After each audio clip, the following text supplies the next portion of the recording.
আমার একটু মনটাকে বুঝানো রে বল, আর কয়দিন নামাজ ছাড়বা, আর কয়দিন পর্দা ছাড়বা, আর কয়দিন জিনা করবা, কয়দিন চুরি করবা, কয়দিন ডাকাতি করবা।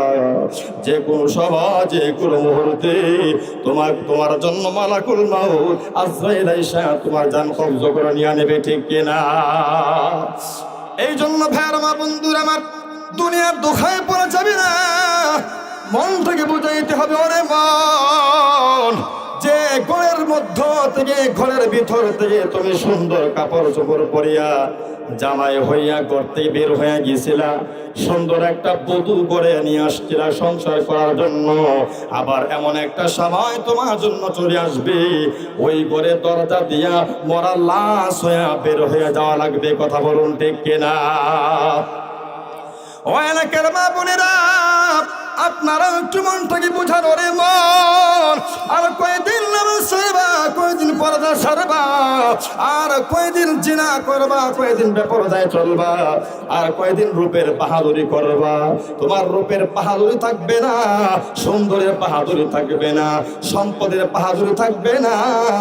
এই জন্য মনটাকে একটু বোঝাও রে মন, যে ঘরের দরজা দিয়া তুমি নতুন কাপড় চোপড় পরিয়া গহনা পাতি পরিয়া সংসার করার জন্য স্বামীর ঘরে ঢুকছিলা, আবার ওই ঘরের দরজা দিয়া তোমার মরা লাশ হইয়া বের হয়ে যাওয়া লাগবে। এই জন্য বাহাদুরি করলে লাভ নাই, সম্পদ উপকারে আসবে না, আপনার মোটা দেহ দিয়ে কোনো উপকারে আসবে না। আপনাকে অন্যায় কাজ থেকে বেঁচে থাকা লাগবে, ভালো আমল করতে হবে, কারণ ঈমান এবং আমলে বদলাই আল্লাহ তাআলা আপনাকে আমাকে জান্নাতের মালিক বানায়া দিবে, ঠিক কিনা? এই জন্য ভাইরা মা বন্ধুরা আমার, জাহান্নাম থেকে বাঁচতে হলে অবশ্যই সমস্ত অন্যায় কাজগুলো থেকে আপনাকে আমাকে বেঁচে থাকা লাগবে। কারণ দুনিয়ার সম্পদ, টাকা পয়সা, বাড়ি গাড়ি, সম্পদ, এগুলো দিয়ে আপনি জাহান্নাম থেকে বাঁচতে পারবেন না।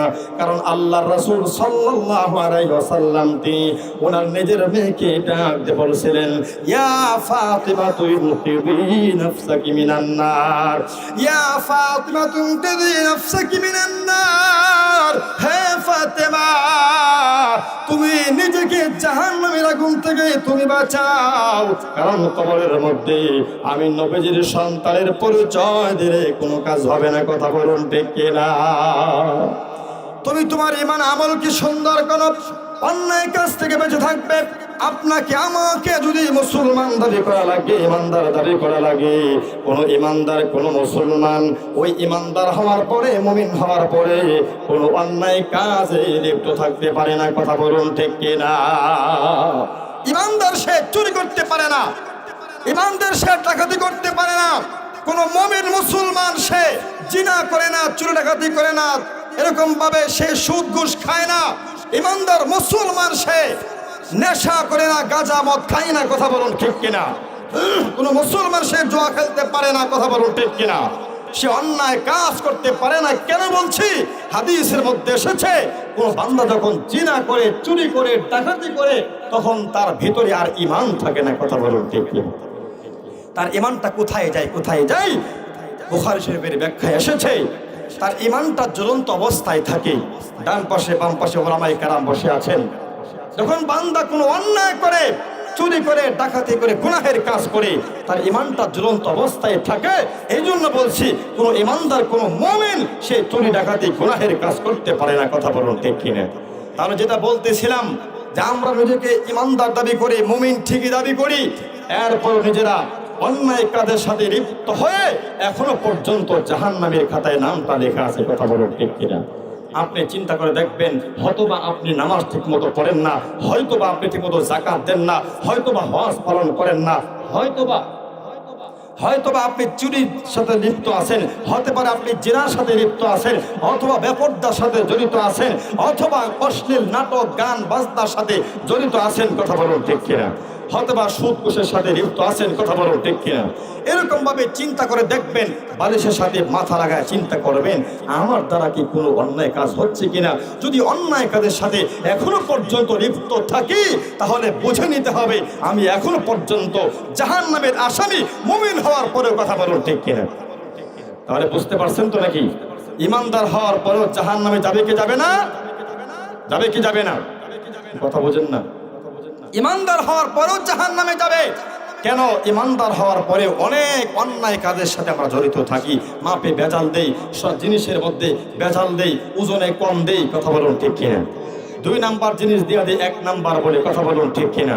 মানুষকে ঠকায়, মানুষকে ধোঁকা দেই, এমন অন্যায়ের সাথে জড়িত আছি না নাই? গীবত, শিকায়াত, পরনিন্দা করে কি করি না? তাহলে এর জন্য কি আপনাকে জাহান্নামে যেতে হবে কি হবে না? অবশ্যই। এই সমস্ত অন্যায় কাজগুলো করা কবিরা গুনাহ। একটা কবিরা গুনার জন্য কমপক্ষে আপনাকে 7,000 বছর জাহান্নামের আগুনে পড়তে হবে। নাউযুবিল্লাহি মিন যালিক। তাহলে সেই জাহান্নাম কি আমাদের কারো পক্ষে সহ্য করা সম্ভব হবে? সম্ভব হবে না। এই জন্য নিজেকে পাক্কা ইমানদার হওয়া লাগবে, পাক্কা মুমিন হওয়া লাগবে। কিন্তু মুসলমান মুমিন, সে প্রকৃত ইমানদার মুসলমান মুমিন কেমনে হবে? তাকে নানান সুরতে দুঃখা দেওয়া হয়, তাকে ওয়াজ মাহফিলে আসতে দেওয়া হয় না, নামাজে আসতে দেওয়া হয় না, রাসূলের সুন্নাত পালন করতে দেওয়া হয় না, ভালো কাজ করতে দেওয়া হয় না।